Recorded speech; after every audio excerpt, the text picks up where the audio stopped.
Aurélie, vous travaillez au domaine Case et Clos des Polilles.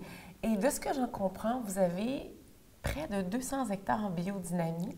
Pouvez-vous m'expliquer comment la biodynamie peut aider la vigne à s'adapter au changement climatique?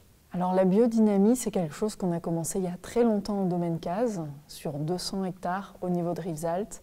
25 ans de préparation biodynamique appliquée chaque année. Et c'est presque agréable de voir que ce qu'avait pensé Bernard Case, la biodynamie, ça va refaire vivre mes sols, ça va nous permettre d'arrêter de dégrader les sols. Bernard, c'est quelqu'un qui a réalisé ce tournant pour l'exploitation et qui connaissait les sols depuis tout petit. Il est né dans cette exploitation et il a vu le changement. Il s'est dit, il faut faire quelque chose. Et la biodynamie, c'est ce qui lui a paru le plus important pour réussir à regrader les sols. Je ne sais pas si on peut utiliser ce mot. Et donc, l'exemple est frappant. Quand on rachète des parcelles qui nous touchent, donc sur le même terroir, je fais toujours une analyse de sol pour comprendre ce qui va, ce qui ne va pas. On est à presque le double de matière organique des voisins dans les sols. Et les gens nous prenaient il y a 25 ans pour des fous. Et maintenant, ils se disent, mais c'est bizarre, au domaine Case, ils ont toujours des bons rendements, les rendements ne diminuent pas, on a eu des années chaudes, des années froides, des années pluvieuses. Et en fait, nos rendements sont plutôt stables, les qualités sont très bonnes, on a des jolies fraîcheurs dans les vins, de l'aromatique, une minéralité naturelle. Donc en fait, toutes ces choses, j'ai envie de dire, on les découvre plus qu'on les... On n'osait pas croire que ça allait faire tout ça. Et finalement, c'est une très bonne chose. Nos sols sont plus vivants, contiennent plus de matière organique, ils retiennent mieux l'eau. On travaille le moins possible les sols pour justement laisser un couvert végétal dans toute la période qui est l'hiver chez nous, qui est en fait un printemps canadien. Hein. Enfin, il fait chaud pendant notre hiver et on a de l'eau, alors que l'été c'est intense, chaud et sec. Donc là, les sols ne vivent plus trop.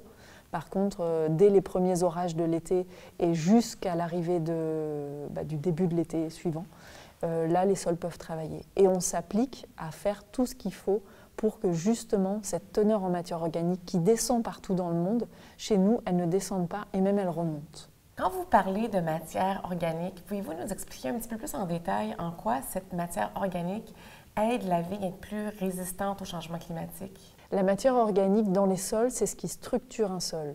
Par exemple, dans le Sahara, il n'y en a pas. C'est du sable, les dunes bougent, les dunes disparaissent, elles s'érodent. Nous, la matière organique, c'est un structurant. Elle a beaucoup de rôles différents, la matière organique. C'est le gîte des micro-organismes, d'accord ? C'est-à-dire que c'est là où ils habitent. Donc ça, c'est la matière organique stable, c'est leur maison. À côté de ça, il y a la matière organique facile à digérer, le sucre des plantes ou du bois.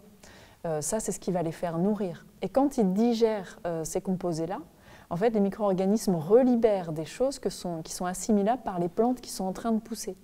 Au niveau des racines des vignes, il y a une vie incroyable et un échange symbiotique très important entre les micro-organismes du sol et les racines des vignes.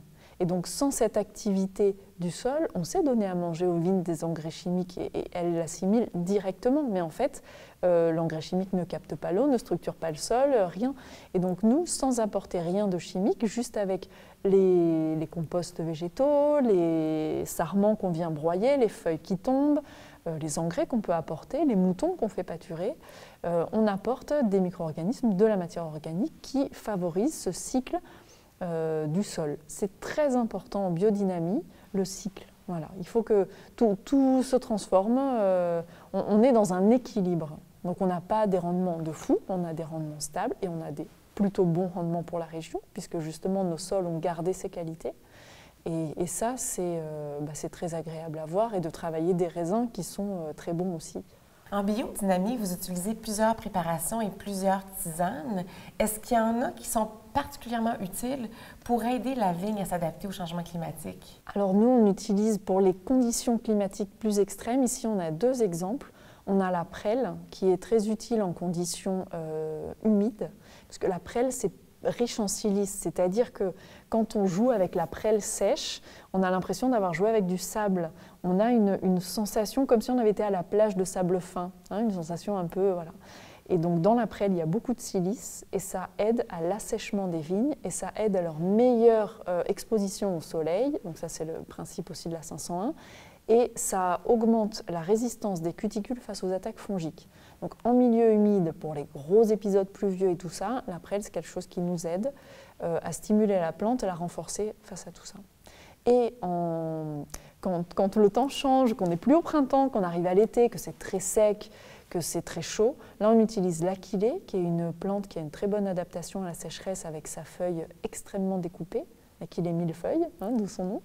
Et cette tisane-là aide la plante à comprendre, réduis ton évapotranspiration, mets-toi en mode résistance, supporte, voilà, pour qu'elle soit moins affectée par les grosses chaleurs. Est-ce que vous observez un équilibre plus important dans les composantes des raisins et donc un équilibre dans les vins avec plus de fraîcheur? Sur terroir égal, à même terroir, oui, on a une meilleure acidité et des meilleurs pH. Donc ça, c'est très utile au niveau de la vinification et du complètement. rendu pour l'équilibre des vins. Pour l'équilibre des vins, c'est très important. Ça veut dire aussi qu'on a moins besoin de acidifier nos vins, parce qu'ils ont un pH qui est plus acceptable, voire très bon. Oui, c'est très intéressant. Et alors ça, c'est pas moi qui le dis, ce sont des études qui comparent les vins bio, biodynamiques et vins conventionnels. J'ai rien contre, mais la moyenne donne que ces vins bio ou biodynamiques ressortent plus aromatiques, plus éclatants. Voilà, en moyenne, c'est pas les 24. Donc il y a un effet, et nous, on est fiers de nos vins, c'est plus qu'évident, ils sont très bons. Mais voilà, l'expression aromatique dans les cuves, en fait, les vins ici chez Caz, ils me racontent quelque chose, quoi. Voilà, ils me parlent. Je ressens la vigne, les plantes, l'environnement, les fruits, c'est très fruité, c'est beaucoup d'épices, de la garrigue et tout. Donc oui. Merci infiniment Aurélie pour ces explications. Avec plaisir.